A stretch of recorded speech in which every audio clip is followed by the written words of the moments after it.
points which are available. What are these data points? First data point is before the financial statement, you find auditor's comments on the financial statements.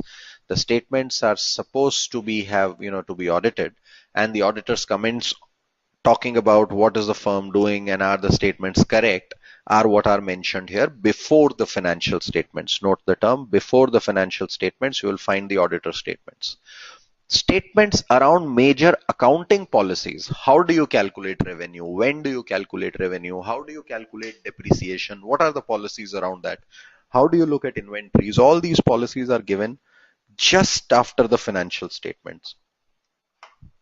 So if you want to read about a company and understand how exactly did they calculate their revenue, then you can find this out here. Now it's easy in a company like Eicher Motors because they are making a bike and selling that bike, so it's easier to understand what is revenue.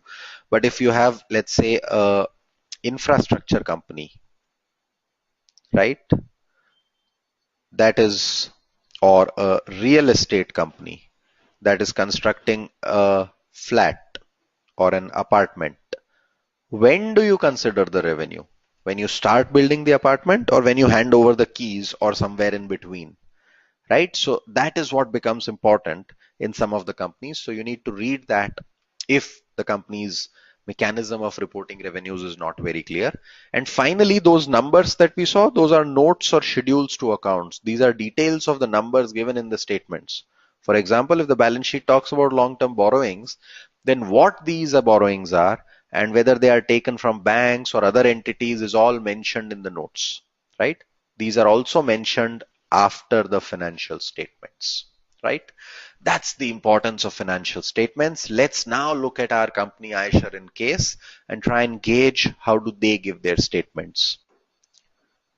So that's Eicher Motors for us. Around page number 40, you see balance sheet as on December 31st. You see all these shareholder funds and you have these note numbers. The notes will have details. Just before this, if you look at it, if we go to the previous pages, you start with financial statements, and on page number 37 you will have independent auditors report to the members of Eicher shareholders. So reports on financial statements, auditors responsibility, management's responsibility.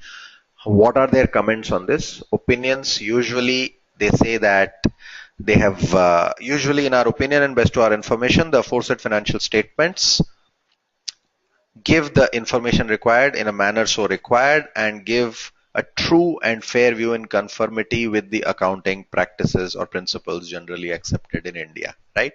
So the auditor says that all the policies that the company has followed are in accordance or conforming to the accounting principles in India. There is no discrepancy there. So these are the auditor statements, and then there are some specific data about inventories, fixed assets.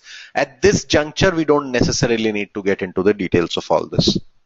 We'll come to this at a later point, trying and understanding whether it makes sense to look at these in details, right? Then follows the balance sheet, followed by the profit and loss statement of the company. Further, following the cash flow statement is also available. This is what we did not see earlier in our presentation, but the cash flow for the year, the amount of cash coming in and cash going out, is also available here. You will note that this is divided in three parts as we had seen earlier: cash flow from operating activities,